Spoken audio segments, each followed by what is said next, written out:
I don't know. When you have some of the most ridiculous videos, I understand that I'm a little bit more on the competitive side rather than the casual side. But like Philadelphia Fusion, I'm going to call you out.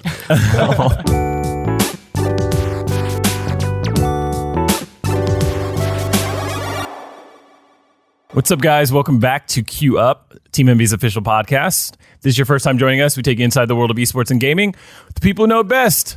Rojas is not here today because he's been replaced with three other gentlemen. But usually he says if this is your first time listening, new content comes out every Monday with the video component coming every Wednesday. That's going to be on youtube.com/TeamNB. Let's get to our guest, though.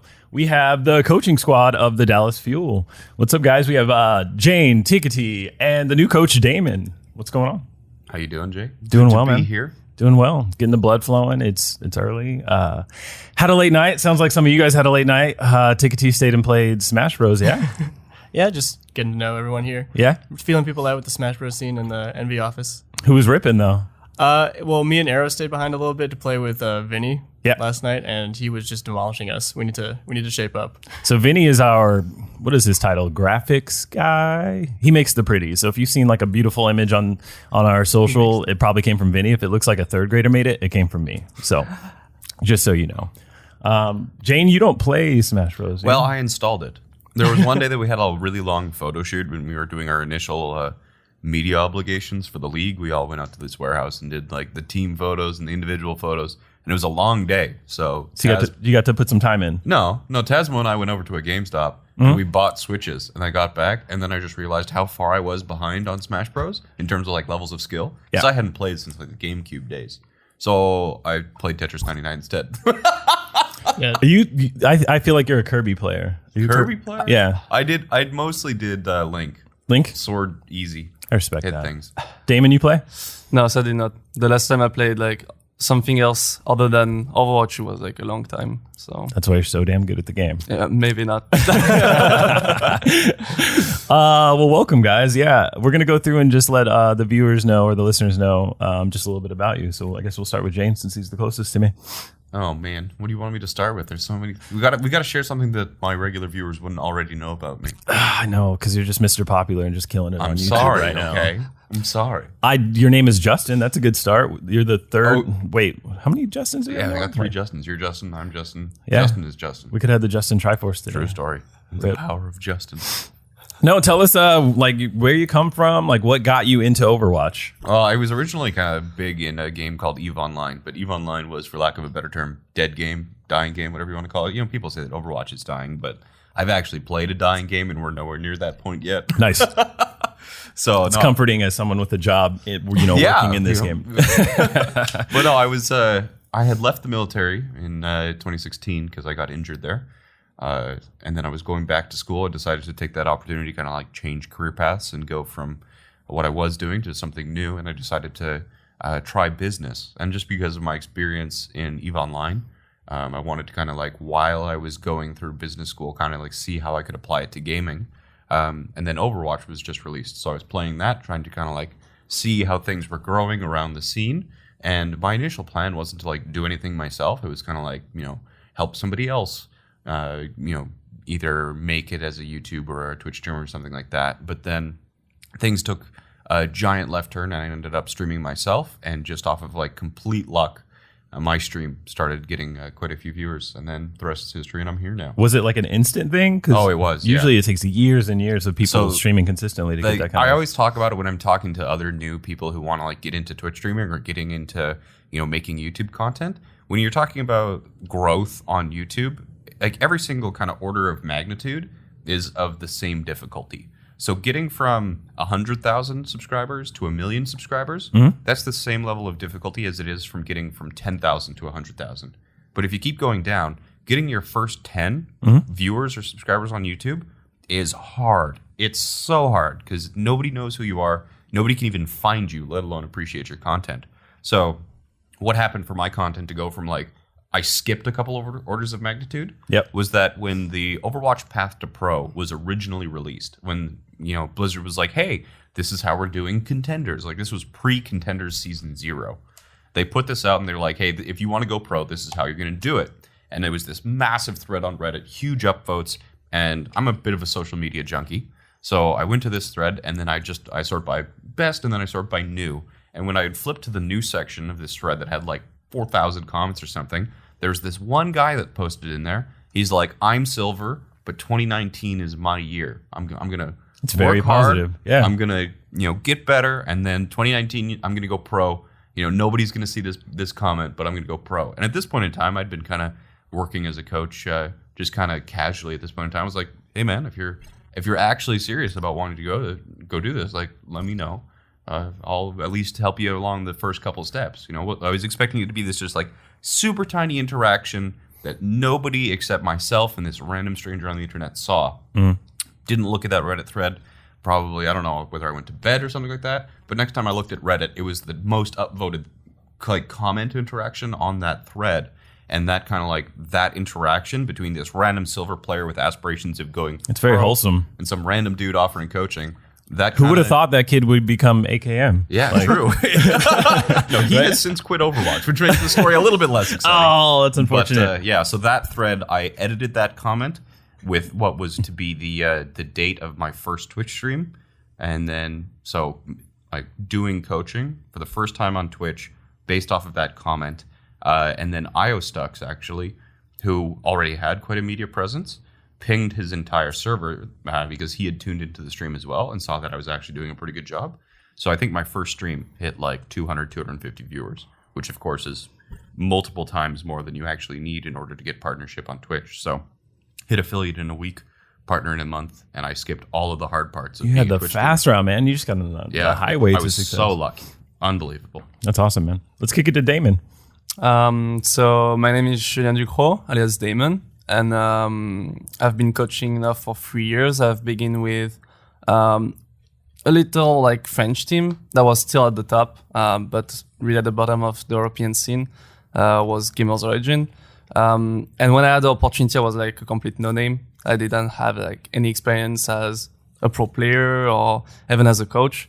But that was one of the biggest opportunity I had. So I just tried to go on. I had as well a lot of issue with stress, etc. Being timid because of my pathology and as an autistic Asperger. But in the end, when I've gone there, I was just on my world. In the end, I really wanted to go into esport and being a professional, but whatever it was, under the spotlight or behind the scene, didn't really matter. And I suppose I'm a bit like Jen. I want to help people out. Either as a captain when I was trying to be a pro player or just as a coach. So I ended up trying to help the team, which ended up well, and I've just snowballed out of it. I've joined an European team like Maurice Riders. I've joined other teams like Rogue, Valiant, and Paris as a head coach. Didn't work well in the end, but still the result is good because I ended up in this team with a big family and people that care for me, and I try to care for them as well. And just trying to, pretty much do my job, I suppose. But how's it been joining the fuel? They roll out the welcome wagon. They bring you fresh breads from France. They didn't. A nice baguette on your doorstep. They didn't, but they were really welcoming. I really felt the first minutes I got there, I had really professional and good people, really kind people, as well a lot of talent for the weeks when I worked with them. Either from the staff or the players. So I'm just really happy because I didn't really feel that way with other teams. Maybe Valiant was the one, but Dallas is getting this to another level. And notably the organization with all the resources and stuff that they bring to the team, which help us to be as competitive as possible. So I'm just really happy. I feel my dream is getting to a point where I can really do my job and help people out. And that's why I'm really happy to be in Dallas and trying to see the fans and stuff, because I've been as well in the World Cup at Paris. And I see all the French fans, but now I want to see the American fan and the last one to be in particular and just enjoy myself. But this is just my journey. I don't have many story like Jayne or other people. You didn't help a kid on the internet? And I didn't help the mini AKM. Buy him shoes and... I didn't, sadly. No, we had Tasmo and Aero on the podcast last episode, and they spoke very highly of you, man. They said you have a great mind for the game, and you just clicked. You came in, and it was just very apparent that you were just kind of plugged in, and the wheels kept turning. So we're happy to have you. I appreciate it. Let's get these wins, right? Yeah, right. Tikatee, my brother, my Smash rival. He's probably the only person in this organization that can like maybe hold a candle to me. Maybe Vinny. I'm sorry. Okay. Yeah, go play Tetris, man. You should see him play Tetris. It's actually really impressive. It is the little like 99 knockout battle royale. Tetris so battle royale. Yeah. I didn't know what he was doing, but he was doing a lot of stuff, and it looked cool. Yeah. Tell us about you, man. My name's Louis Lebel-Wong, aka Tikatee. Again, I don't have any fun internet stories like Jayne does, really.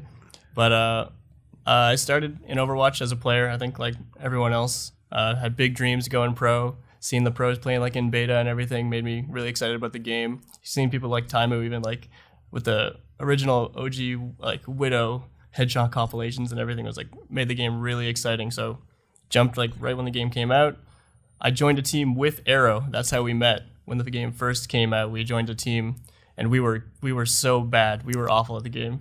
I was a filthy Mercy one trick because that was the only real healer in the game at the time. Yikes. And we would play in like the monthly melees, and we had like the Gosu Gamer ratings and all that. We were like excited about like playing teams like Selfless when they were still around. But eventually we realized we weren't really getting anywhere as players. Like me, myself, I realized that especially. So about 2 years ago, I transitioned my focus into coaching. My main first start into that was actually with the local Canadian esports collegiate team. Okay. In UBC in Vancouver. I coached their Overwatch squad for a little while. That was like my first like actual like head coach position. Like before that, I had worked with their own FNR GFE, but I was basically just a VOD recorder, like background analyst, not really a voice on the team. But coming in with UBC Esports, I really found myself in a coaching position, found like sort of my voice as a coach, and learned how to work with people basically in the game. And I think from there, it just sort of spiraled. Like I really found this drive within me where I wanted to make people better at the game. Like seeing people at that level, like there's so much potential with teams in the collegiate scene, but not necessarily like all the raw talent like we see in OWL. So like there's so much potential, but you just need to find that drive within people, and it's really inspiring to work with that level of player. How trash was Aero? Trash was Aero? He was probably one of the best players on our team, actually. He was the only person who actually was good at DPS at the time. He was like a Widow main, so he had the aim. Aero the Widow main. And everyone else was just running around not really knowing what we're doing. He was telling us about his Warcraft days. He used to raid a lot World in of Warcraft. Yeah. He was a competitive. He was like a top level tank for his guild, I think. Dude can play. We played together one time. Oh yeah? Yeah, with on the Smurf accounts. Yeah, the little Bastion. yeah, a little Bastion action. Yeah. Keep going. I'm sorry. Yeah. Oh man, thinking back to those days was actually so fun. Part of me definitely misses playing competitively. Like I know I wouldn't get anywhere, but it was so fun being on a team, playing with people, like just going into scrims, going into match days. Being a player is super fun. But coaching now is like, it's literally a dream. Like seeing progression is like the most satisfying thing I think I've ever experienced. Seeing in a player like going from something they're struggling with to something they've mastered, like at any level, is super satisfying. It doesn't eat at you guys at all to like, you see the stage, you see the fans screaming, like, man, like you want to put what's in your head kind of in the player's head, but you want to be up there as well. Like you want to just get on stage and kind of do it. Do you ever feel that way? No. James like, absolutely not. I just want to the mindset for a pro player. Like a pro player really has to have a very specific mindset of mastery and improvement. And I have very much come to terms with the fact that when I'm playing games, I like too much to have fun over winning sometimes. So, I'll do silly things, or I'll try to get away with things. And the way that I approach games personally is with a little bit too much priority on fun and a little bit too little priority on winning. So I don't think that in order to possess the mindset of a pro player and like a pro player would need in order to actually win, I'm just mentally not that kind of person. Okay. So just kind of the stress-free gaming, I like which is so fun. interesting because that tends to go against the kind of the pedagogy of esports in general. Like it's a competition at its highest level, and you're like, I just have some fun with it. Yeah. Jump on. It's a good life, like man. That's how I approach Overwatch itself. But especially when I view coaching from a much more kind of quantitative perspective. My background is in engineering, and I do really find, approaching a problem and finding the solution to it, especially if it's not an obvious solution, or sometimes you have to use stats, or sometimes you need to look through hours of footage, finally coming to that answer and being able to kind of like present it to a player and then be able to kind of make that the new solution, or like, going from something that somebody was struggling with to something that somebody has mastered is really, really quite a satisfying feeling. And it's at the pro level, every question just becomes more complicated. We sometimes answer questions that are, super complicated, but other times questions that are simple as like, how do I use my Transcendence, or how do I use my Discord if I'm a Zenyatta? If somebody in Plat asks me that question, I'm just gonna, give them like the 1 or 2 second answer. There's a very simple one there. It's like whatever the team is focusing, or save your trance if they have grav. But if, for example, Unko asks me the question, how do I use my Discord, or how do I use my Transcendence, he's not just asking for general tips. He's asking for extremely specific situations and scenarios. And in order to give him an answer, I can't just kind of think it up on the spot. Sometimes you have to go through stats. Sometimes you have to go through VODs, scout and research what other teams are doing. And that's very, very different from like playing the game. I don't approach stats work or coaching from a perspective of fun. That's a challenge. That's a game. And that's really where I think I'm good at. Let's dive into that a little bit, because your role is support coach, correct? Kind of. So Daemon, some mixed roles? Daemon was originally coming in as tank coach, but that lasted a solid like 24 hours. Okay. Yeah, so when I came, I was announced as a tank coach, but like 2 days after, Aaron basically gave me the position as strategist, kind of assistant strategist, and it basically thrown everyone away in like positional coaching, etc. We needed to change pretty much everything because I was still on OG, but at the same time, that would make sense that I would do enemy scouting, so it ended up being on Jayne, but at the same time, like as he said, like it changed daily, kind of. So it depends on situation, depends on matchups. But right now it's kind of like me being like on strategy with Aaron. Jayne is taking care of the tanks now. Tikatee is still on DPS and Vol'jin on support. But like Jayne sometimes as well help everyone on positional coaching and tries to match up, for instance, with Tikatee on specific DPS or Vol'jin, like for instance, if we need EM, OG, and a Note to work together on something like specific situation that we need with everyone on the front line. We'll gather everyone, this kind of stuff. So it's pretty much like this right now, at least in terms of structure. So one of the hardest challenges I've ever faced in my life is managing people that were old enough to be my dad and way more experienced than I was in a certain field. In a similar way, you guys work with people, and I'm not discrediting you guys at all. You guys are amazing at the game, but these guys are, ridiculous. They're the best players in the world. How is that relationship? You're coaching someone who is the best in the world. Like, how do they take advice well? Like, do you have to like present it a certain way, or are they just a bunch of coachable kids that you can pretty much mold and shape them as you see fit? One of the defining traits about like a really good pro player is their ability to take criticism, I think. So of course, like, we don't know more than the game necessarily than they do. Like, they're in the game every single day. They know what they're doing. We're not going to present anything that's like completely foreign to them, right? We're not going to hit them with this new amazing thing that's going to change the way they play the game. But they're always open to new ways to think about different situations, different ways they're playing the game, necessarily like very specific things like Jayne was talking about, like with Zenyatta abilities. But it's more just having a conversation with the player and making sure they're able to explore ideas with us as staff or with each other as players, and making sure everyone is open to learning new things and learning together as a team is the biggest thing. So it's not teaching them to ride the bike. It's saying, hey, watch out for that pothole over there. Yeah, that's good. I think another thing is also like just a matter of perspective. So a pro player sees the game from a first person's perspective, but a coach, we have the ability to look at the game from a large number of perspectives. We can share the perspective of the player. We can do a third person perspective. We can view the perspective of our enemies. We can view perspectives from other games to try and get context. So I like to kind of think of it as allowing the player to see or think outside the box, but the box is like the actual monitor. They can see what's directly in front of them on their screen, and within the context of what they have available to them, they might have thought that what they did was the correct decision.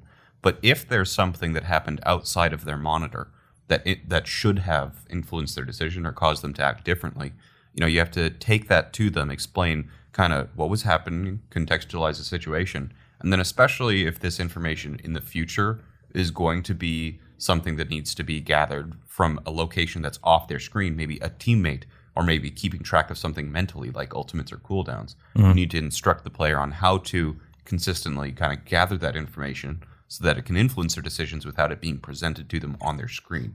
So just having that kind of broader perspective can really help a pro player when they're constantly and locked to first-person perspective. And it's funny because at my level, which is, I'm not going to say my SR. I guess I will.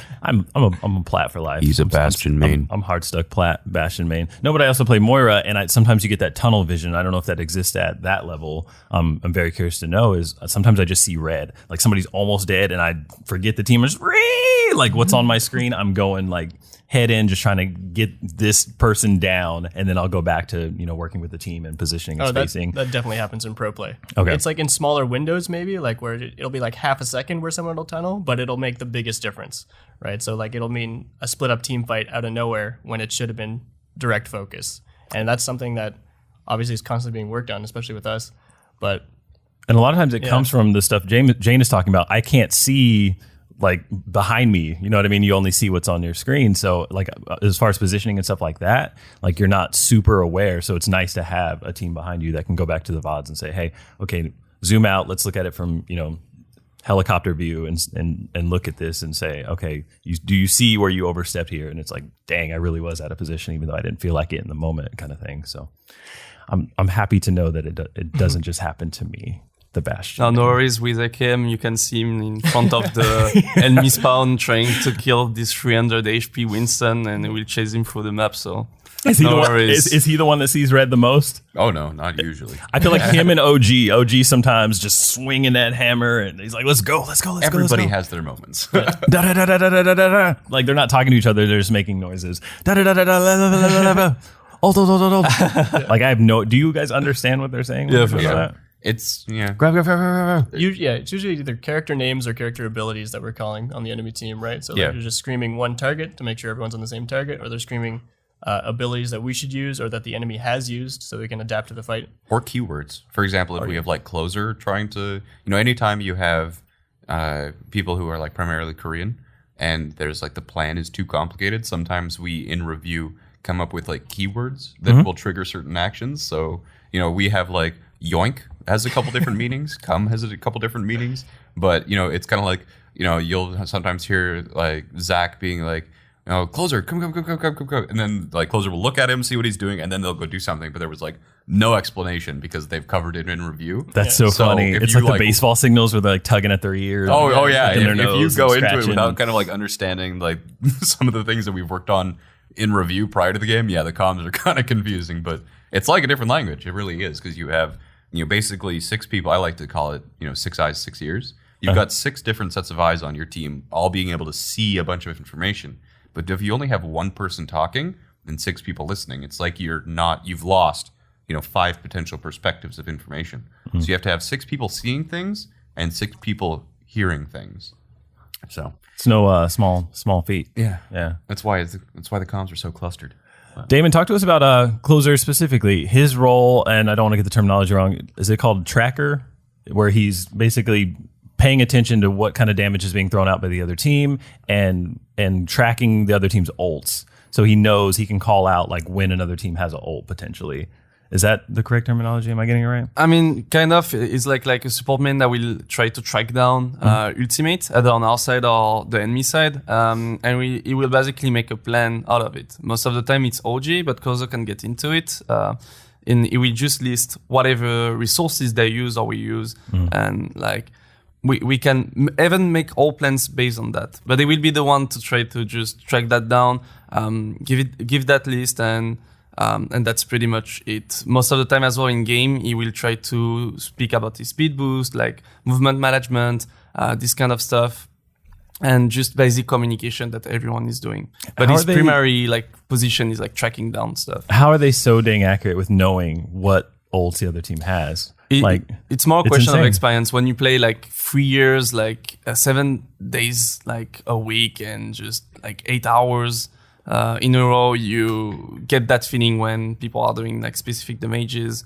When you see a Zarya full charge and you see her like just eating people through the whole team fight, you basically know she's gonna be like maybe 60 or 70 after the fight, or 70 is maybe the highest. But yeah, they basically get this feeling through experience and just as well common logic, depending on how the fight went. If everyone got swiped in like really, really fast, you know they won't really get that much ult charge. But if it was a really long fight, you know that everyone's gonna maybe get a high type of percentage in ultimate. So it's just overall feeling and experience. It's also there's also a little bit of a cheating method, especially in GOATS compositions when there's so much mirror. You know, if you have a fight, but then you're the ones who die, you can kind of like look at the ultimate charge that your Lucio, for example, has. So if your Lucio has 65% to his beat, but the enemy team won, and they won, like Daemon said, you know, quite decisively, then it's probably a pretty good guess that the enemy Lucio has like 15-20% more charge than you do, because they got to heal up after the fight when everybody was dead. So you could say that the Lucio, you know, Lucio close, so he's at like 80% or higher, means that he won't have it at the start, so they can't use it as an initiator, but it's something that we need to watch out for halfway through the fight. So maybe the Brigida needs to position in a way to look for the stun. So you can kind of use your own team's ultimate charge as like a metric for kind of the passive generation, or what just like, you know, a person existing in that role would probably have accomplished during that fight. That's wild, man. That attention to detail is just something else. And that's something that you guys are doing on the daily, is reviewing the VODs and talking with these guys and working with these guys so they're prepared to go out there and kind of execute these things. The most recent game, this episode is going to air after the Homestand Weekend. So you can talk to your future self and basically give advice to your coaching staff and say, either we did a really good job, or man, we should have did this better. What do you think it's going to be? Give your future self some advice. Like, man, we really did this good. I mean, going 8-0 this past weekend was 8-0 was great, wasn't it? Going pretty great for us. We went 9-0.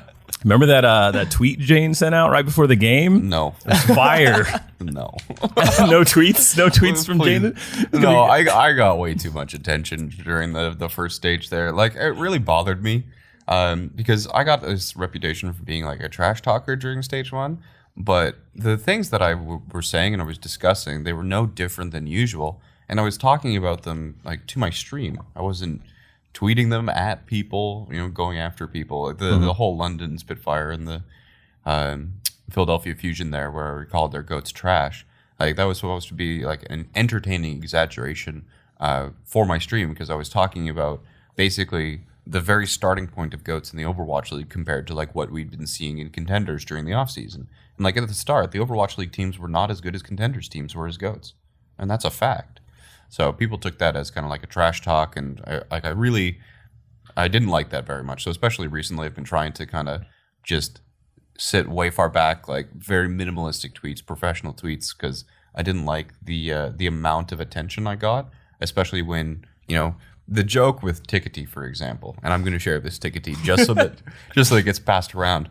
During the first stage, whenever the casters, the commentators, or analysts, or reporters, or whenever literally anybody talked about the fuel, it was, you know, the fuel are doing great under Aero, Jayne, and the rest of the coaching staff.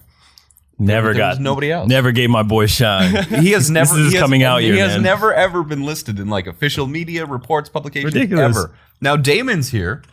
I'm like the fourth best coach on the fuel, maybe on a good day. I'm the fourth best coach on the fuel, and it's always Aero, Jayne, and the rest of the coaching staff. And these guys do just as much, if not more, work than me. So yeah, it was like I didn't like the amount of attention I was getting. I didn't like that I was kind of, you know, taking, like, people thought that I was like in charge of trades for the Dallas Fuel. Like, despite my popularity, I'm not blind to it, obviously. Despite that, like, I am an assistant coach doing an assistant coach's job. So yeah, like, you know, I don't know. That was kind of a frustrating point that I was like within my safe space of my stream, and I was doing I was People talking are so about hungry analysis. for their own content that they're So- just looking for somebody to slip up and say something. I made the joke on competitive Overwatch Reddit the other day. Like if I sneeze on like my personal Instagram story, people are like, "Oh, Jay's leaking stuff again. New player confirmed." And it's like, man, like chill. Like sometimes like just Yeah. enjoy things the way they are. You don't have to always be seeking inside information. I think it just comes from a desire to work and play in this industry. So we're very fortunate in that sense. But my boy Tikatee, this is coming out here, man. This good looking dude, man. I'm on Go camera follow now. him right now. Go follow Tikatee. Until a caster refers to Tikatee by name, I'm not trash talking anymore. Ooh, you hear that? I'll have to Hey. step up on Twitter now. Can we I'll be timestamp tweeting this? more Yeah. We need to timestamp this. I'm just saying, there's- No more Until Jayne people trash acknowledge talk. Tikatee's existence. Until Tikatee blows up, till we put this dude on the map. He needs to be on the cover of Esports magazine. Is that a thing? We'll make it. We'll make start Esports the magazine esports and then we'll put Tikatee Or on. until you make a magazine and put this man on the cover.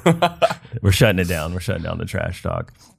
Oh man, what do you think of Overwatch Reddit right now?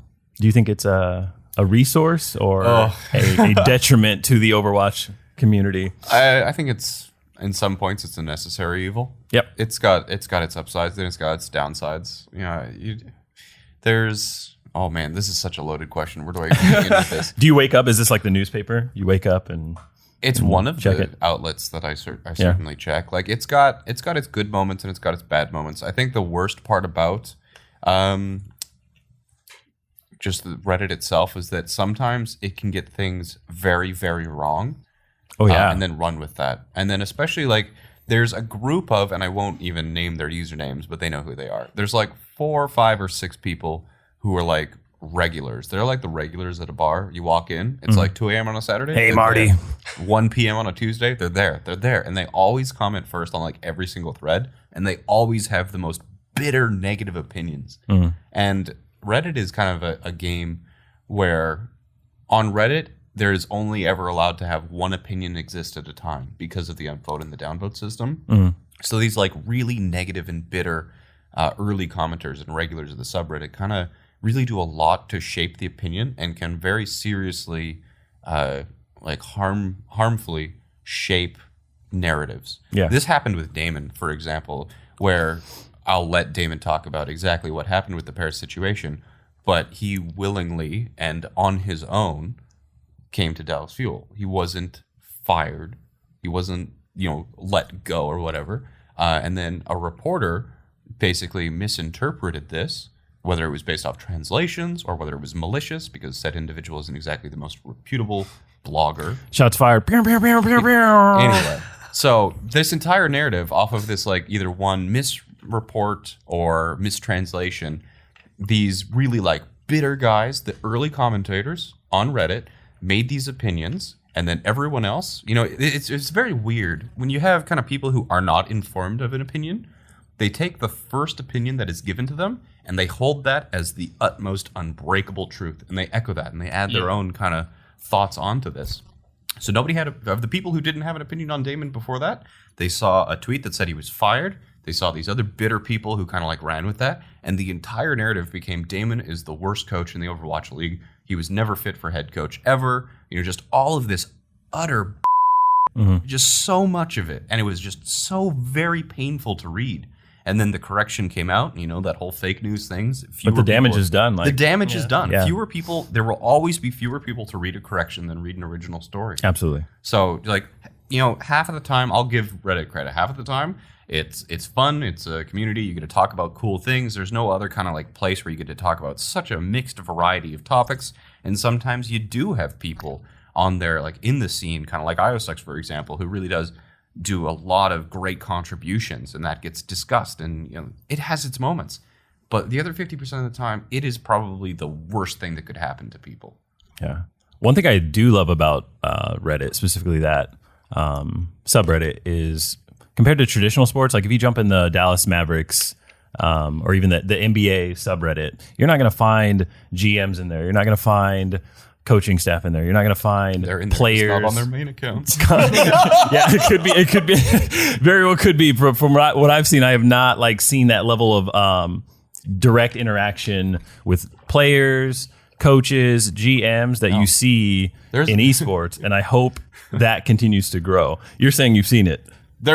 It won't last forever. Coming from a person who does interact with the public. Yeah. Okay. No. Just too much risk involved? It's damaging for your mental health. That's the easiest way that I can put it. Like, trying to put up with the vitriol out there. Like, we are one of 20 teams in the Overwatch League, which means that we have the fan bases of 19 other teams constantly trying to take a shot at us anytime we do anything publicly. Right. It's not a fun situation. There's a lot of people, like, Note had this interview published on Reddit the other day. It hit like 1,000 upvotes, had like 500 comments. He didn't even know it existed. There's some people who care about social media. There's other people who don't. But caring about social media when you're like a working professional is not a good thing. I don't think. I don't know. I do agree. I totally agree with that. Like, again, as you said, like, you can try at some point. You can try to help people or be really like have some media presence, but at some point there will be always something bad happening. Like you can have this really bad comment, or you can like strive for something, but you get bad reputation out of it. I mean, I have quite the story, even like the French community and stuff, where like you do a lot of stuff, but it's either not recognized or really like changed. And even if you're doing a great job, you can like be shut down about it. Or if you're not doing anything, at the same time, you can get prize for something you're not doing or something you didn't do.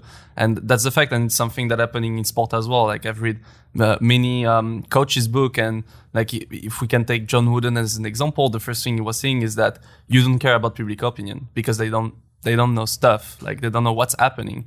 And if a player looks for like prize or criticism, the first thing you will do is ask your coach or other teammates, not the public opinion.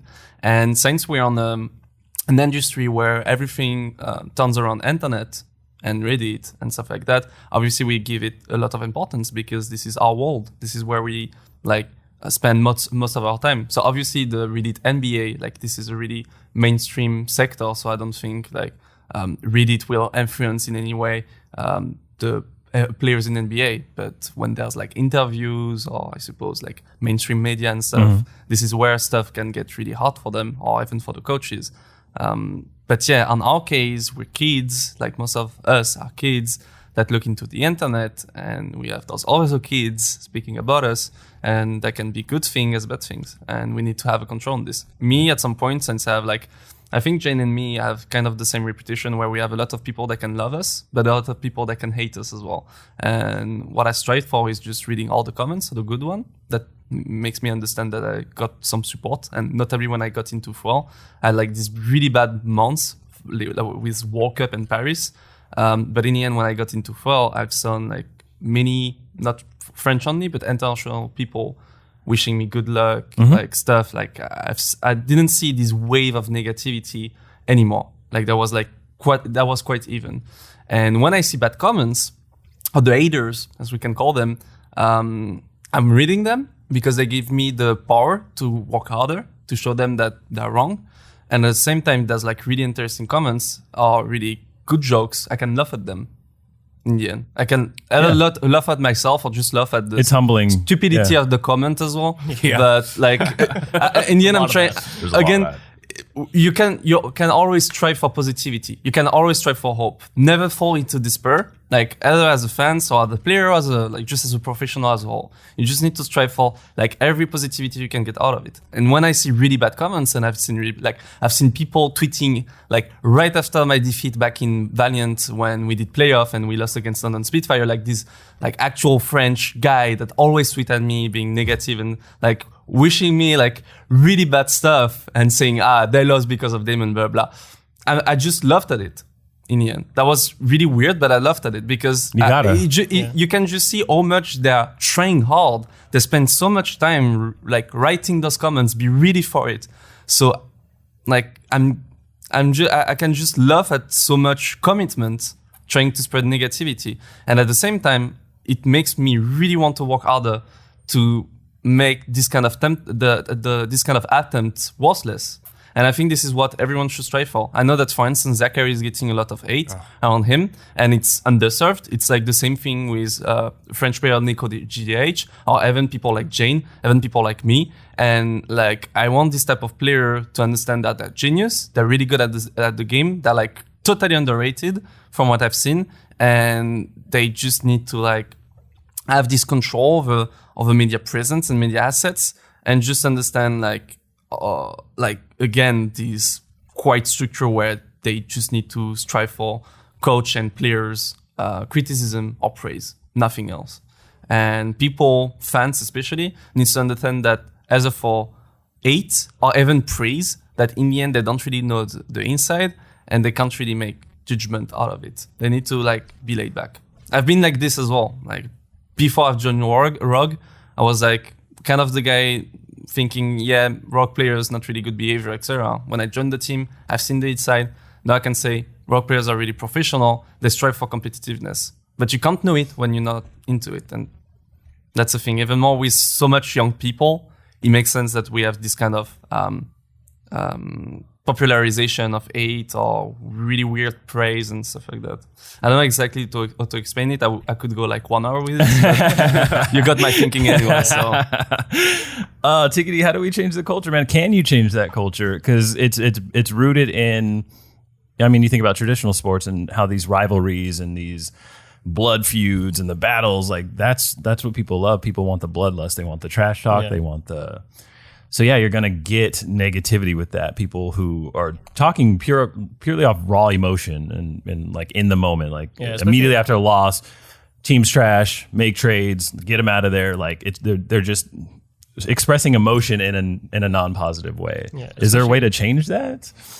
I mean, with an industry like esports, where it's like completely born out of internet culture, like that stuff I feel is always going to exist at some level.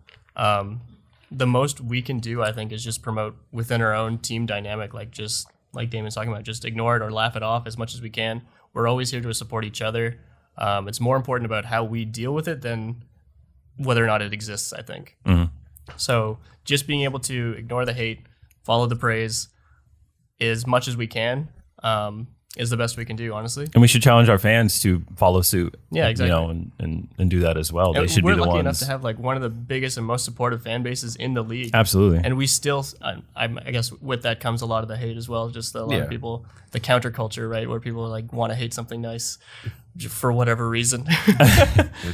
And the fun killers. Yeah. Some people think that hating what's popular is a personality. Yes.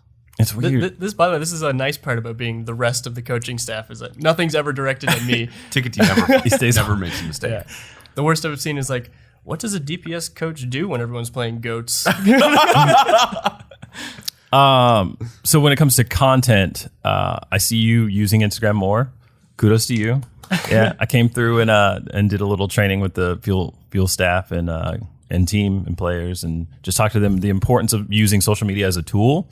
It's a business tool for them. It's a way to connect with their fans, but also give them kind of a little peek behind the curtain. So I've seen you guys do the kind of team meetings or about to practice shots, selfies, looking good with the squad, tagging each other. You guys are making me so proud. Make my heart. I didn't get any listen, Jay. I need to. You'll get the private session. Oh. So get it then. What content are you guys enjoying when it comes to the OWL community at this time? Obviously, the field's putting out the best stuff, hands down, no question. Unironically, yes. I'm dead serious.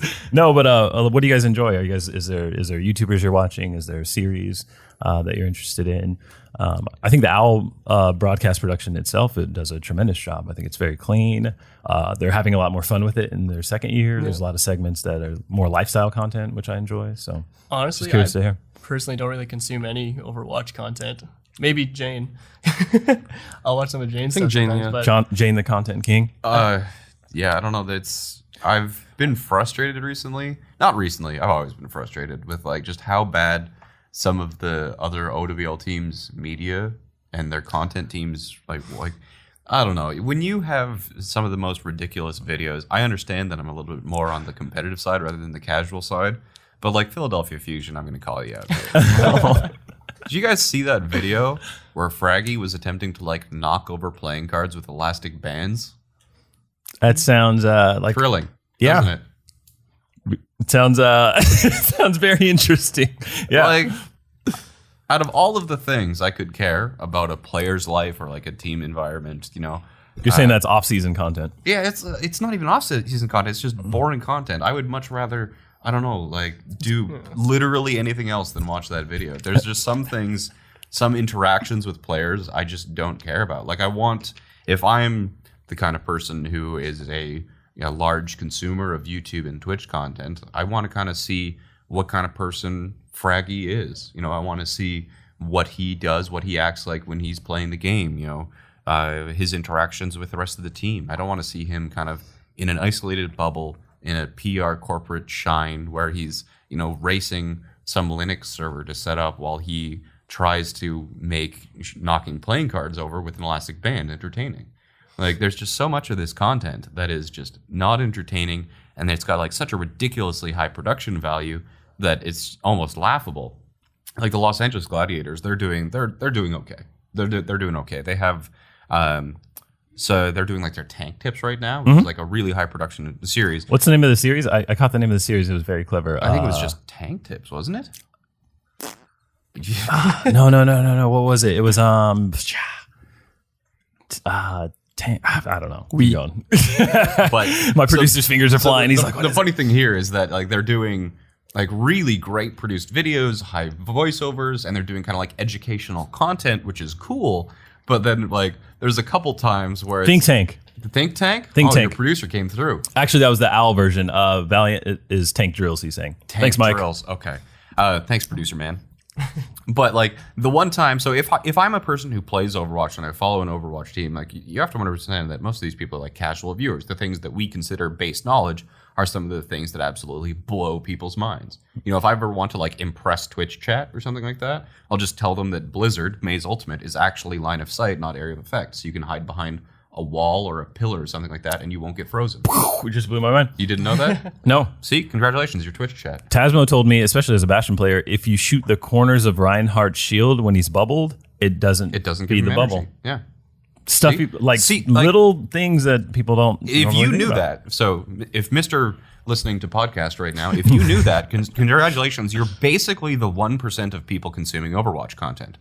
The content doesn't need to be, you know, crazy fantastical in order to be kind of entertaining. But if I want to be kind of consuming Overwatch League content, I either want content about Overwatch or I want content about the players and their teams and their lives. You know, it's always fun to kind of like romanticize going pro. So, you know, kind of seeing like what it is that a pro does, or, you know, how do they actually practice and maintain professional? How does, you know, I want to learn more about what I already see them doing and what I already do.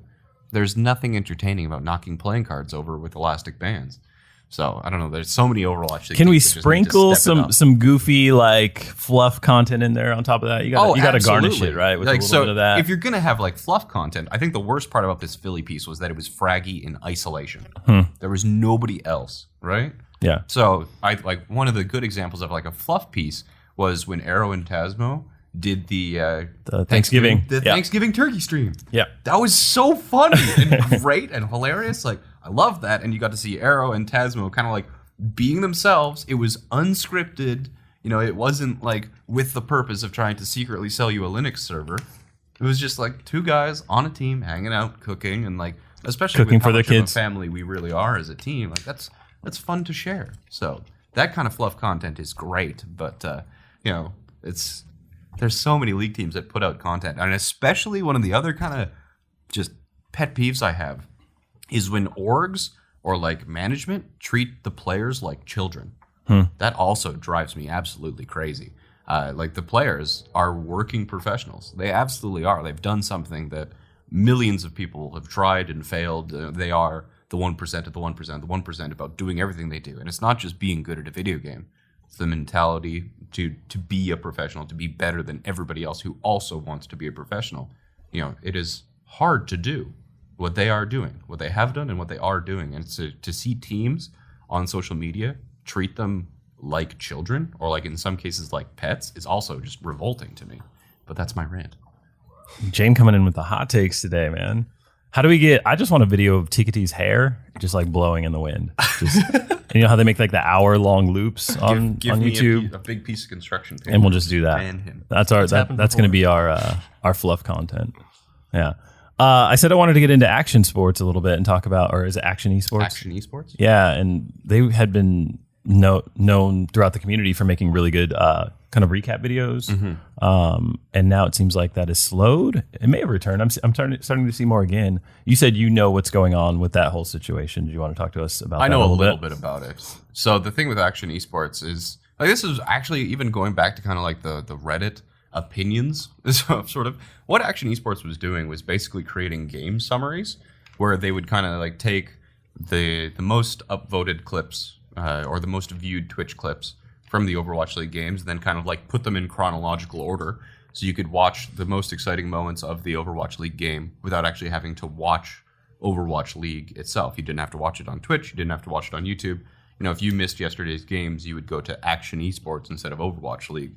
And so the thing that's wrong with that, of course, is that it's just straight up copyright violation. ripping their There's no footage. editing. There's no commentary. There's no transitions. There's no predictions. There's no previews. There's no recaps. There was no voiceovers. No nothing. The only thing that they did to their videos when Akshon Esports was putting them out was they put an end card where you could subscribe to their channel. And also, if you ever searched Overwatch League or Overwatch League highlights on YouTube, Akshon Esports was actually so good at SEO that Akshon Esports would show up before Overwatch League did. I'm sure that made the league happy. So yeah, I'm sure it made me very happy. So not only was Overwatch League's copyright getting violated, Right. but it was also in being in such a way in that Akshon Esports had actually like replaced Overwatch League's SEO, which was, you know, Were they making similar content? Did they have recap videos or summary videos of the games? Was so the Overwatch League putting out the content? The Overwatch League has recap and highlight videos, but they have commentary on them, and they're also way shorter. So what the audience on YouTube, or just like what the audience wanted, was they missed a game, but they want to still know what happens. But the problem with the Overwatch League's official highlights was that they didn't give you like a chronological step by step of kind of like what happened. You know, in the first game, this cool play happened, Team B won. In the next one, you know, this cool play happened, and that allowed Team A to tie it up 1-1. They kind of wanted to be able to know what happened, but the Overwatch League one was like commentary and just like only the highlights, no kind of like chronology there at all. And Overwatch League did start putting out like full matches of their games onto their YouTube channel as well, but because of their contract with Twitch, I assume, I actually haven't seen the contract, legal disclaimers here, like at least in the agreement that Twitch partners have with Twitch, you can't put the content that you've put out on Twitch technically within 24 hours. So if the Overwatch League, if they're a normal Twitch partner, which 100% they're not, you know, if they wanted to put out a VOD of the full game from Twitch onto YouTube, they'd have to wait at least 24 hours, which of course would not be good for like the European viewers, the Australian viewers, because they would wake up and the content wouldn't be ready for them in time. It'd be ready right for the time when they're going to be unavailable again. So, you know, Overwatch League, they've been putting out highlights. It's not kind of what the people want, and they can't give the people what they want in full. So yeah, that's kind of where Akshon Esports came in. They got shut down for very obvious reasons. If you were looking at it from like a business perspective of the Overwatch League, or just like from copyright law, the fact that they took copyrighted content, no transformative works at all, and then slapped their own kind of like, you know, label at the end saying subscribe to us, and then their SEO replaced the Overwatch League. You know, they were on they were on the goblet. It would have been nice to see maybe the Overwatch League kind of like bringing them in and saying, "Hey, we get it. You guys are good at what you do. Kind of like come on over and, you know, join us and do this for us." And well, the thing is that Akshon Esports. This is another going back to the Reddit thing, right? Like Akshon Esports is being treated like a martyr on YouTube and Reddit, right? You could do what Akshon Esports was doing with a script on a server. It was zero effort. Zero effort at all. You could maybe Akshon Esports was actually using a script in order to do it. So like hiring, you know, Akshon Esports or a video editor from Akshon Esports in order to create those for the Overwatch League would be completely pointless. Making those videos takes no skill. And if the Overwatch League is going to invest effort into actually kind of like making it themselves, they could probably do it better. Like some of the people who worked at Blitz Esports, which Blitz Esports was a fantastic channel. They made some crazy good videos, and they were always like an inspiration for me to kind of up my own game. They were like they set the bar for quality, and I'm not there yet because where they were at was absolutely incredible. But the guys from Blitz Esports, some of them do work for Overwatch League now. Some of them work for a company called Upcomer, but some of them went to the Overwatch League. Okay. So like Blizzard and Overwatch League, they already have some really good editors, and they have people that were capable of making content way better than what Akshon Esports was making. Because Akshon Esports, the only reason Akshon Esports content got popular at all was because it was a chronological condensed game of the Overwatch League games, which directly violated copyright. You know, so there's some other groups that are doing this now, like Elo Hell Esports. My channel is trying to kind of like Shameless plug. I talked about a lot of different groups, but ESPN, Get it in. Get your plugs in. Mr. Producer Man will probably know this, but I thought ESPN put out like an Akshon Esports version highlights recently. Did they not? I've not seen it. I'm getting the nod of approval from Mr. Mike. Yeah. So like this, I saw this. What was it like? Within a week ago, this happened. That ESPN released a highlights video that was exactly like Akshon Esports used to do, and it was chronological moments and game highlights with no editing, no transformation, no commentary, nothing that would make that be considered fair use. So we'll kind of have to check to see whether the Overwatch League allows that or not. But if it does get allowed, it means that Overwatch League has kind of like decided to come out with some sort of content license. And ESPN is, of course, if you're going to shut somebody down, you're going to think twice before you shut down ESPN, right? Right. So that's kind of like where it's at. Is that people are treating Akshon Esports like a martyr when in reality they weren't doing anything of consequence. They were just providing a niche that is wanted and couldn't be provided another way, but they had to violate copyright to do it, and it didn't really take much effort to do so. So if you were going to create some content for our other guest, Daemon and Tikatee, what would the content be? What would the content be for Content them? King, yeah. Pitch us a show. Pitch our listeners a show right now. You got to think about where you're putting your content. So on what platform? This is gonna be YouTube. This is gonna be YouTube exclusive, baby. Okay. So YouTube exclusive. Yep. You want to do something for like the Team Envy channel? You got the Dallas Fuel mind, channel? you got the beauty, and the mind, and the skills, Put that together, put it in a pot. What's Jayne cooking? So if you wanted to do something crazy, if you wanted to make some content for the Dallas Fuel, Yep. I assume it'd be the Dallas Fuel YouTube channel. It could be. Yeah. I kind of like. So- I kind so- of see these guys going solo I'm someday. going to sell you a concept. Okay, what you I'm going got? to sell you a concept. Have you ever seen the movie Switch? I don't think I have. Old Man. movie, won an Academy Award. It's fantastic. You should watch it. Okay. Okay.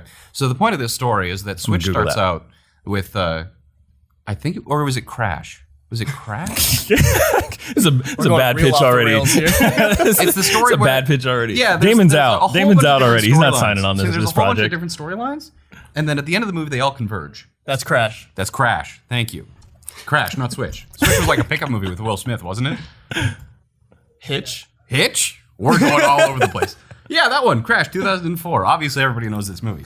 Long story short, you start off and you track different people stories, and they seem to be like all over the spectrum. You have like a cop, you have a young kid, you have like a woman in a suburban. There's a lot of things going on, and at the end is where things all finally connect. And So they what you come got- together and form an esports team. True.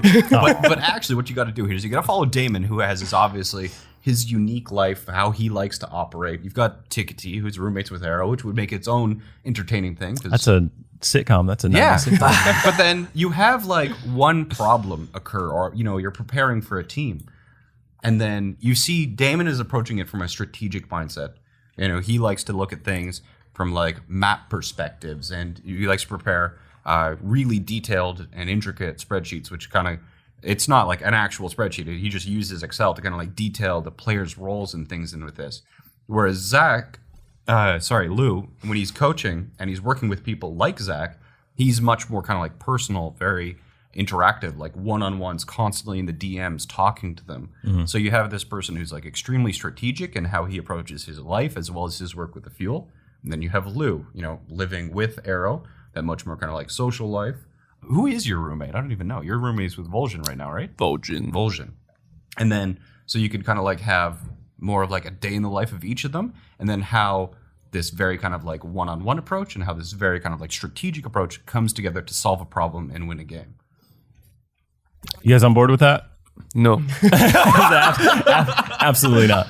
All right, I got a better one. I got a better one for you right here. We're going to pitch this. So it sounds like, Daemon, you're one of those kind of data is beautiful people. Like you like to keep things very clean and organized. No. I'm assuming you're a mess. Okay, I'm actually plan a shot. So like coming to the team, I've been like doing specific stuff, but in general, like for the past 3 years, I was like doing like so many things that I tried to just try for the best way to do it. And like recently, what I was doing is like something that I basically took kind of from SETA. SETA that is like a really structured, really like specific coach with like specific mind.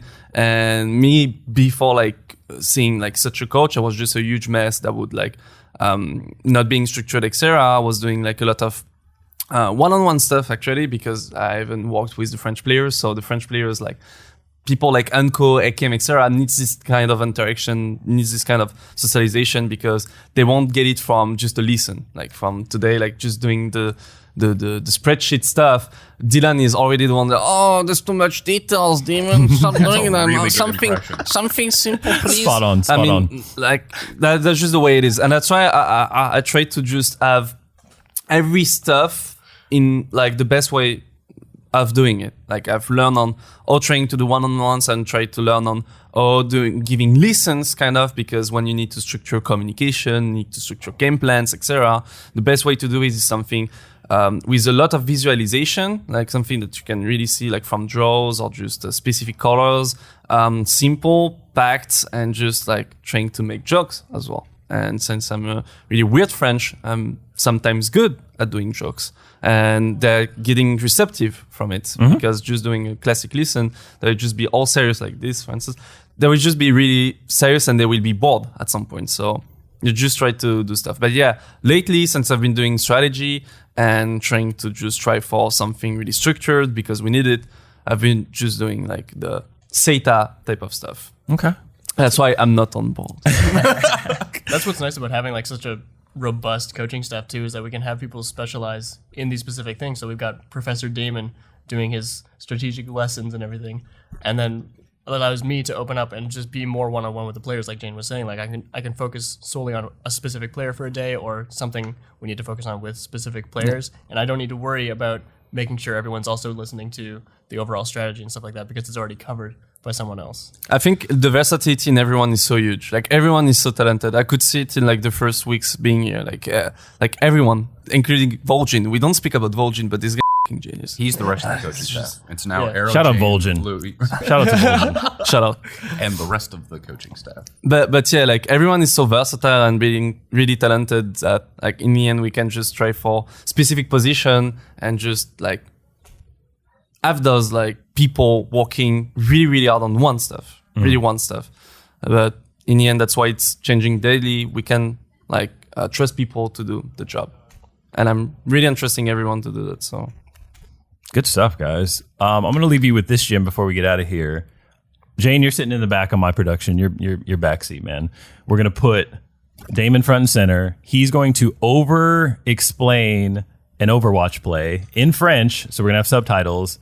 And then, have you ever seen the Key and Peele skit where the president has like an anger translator? Yes. So he speaks very, he's very articulate, and he says something, and then the anger translator next to him is like tells him what it really is. So Daemon, in French, you're gonna complicate and explain Overwatch play, and then Mr. Tikatee is gonna come in and save the day with what he's really saying is go over here, boop that guy, ult this, get the win. GG.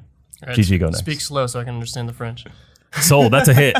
That's a hit. I need to create a own play and explain it?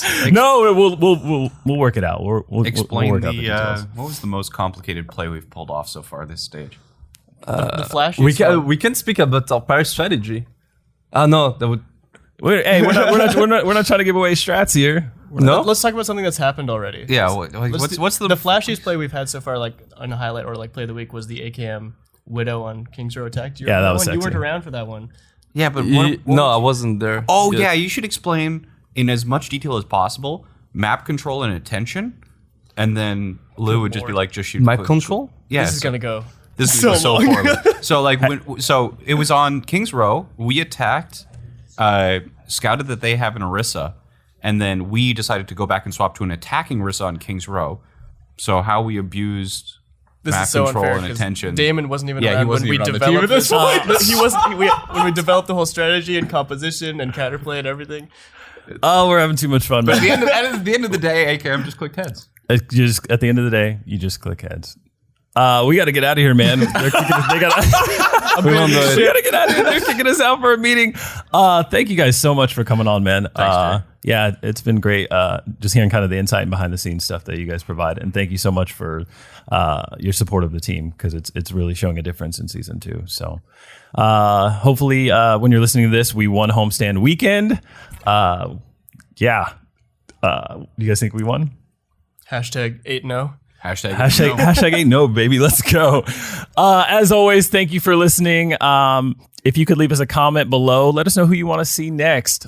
Join us in the NB Discord. That's discord.gg/NB, where you can go into the Q Up channel and talk about the show with other guests. Until next time, this has been Q Up.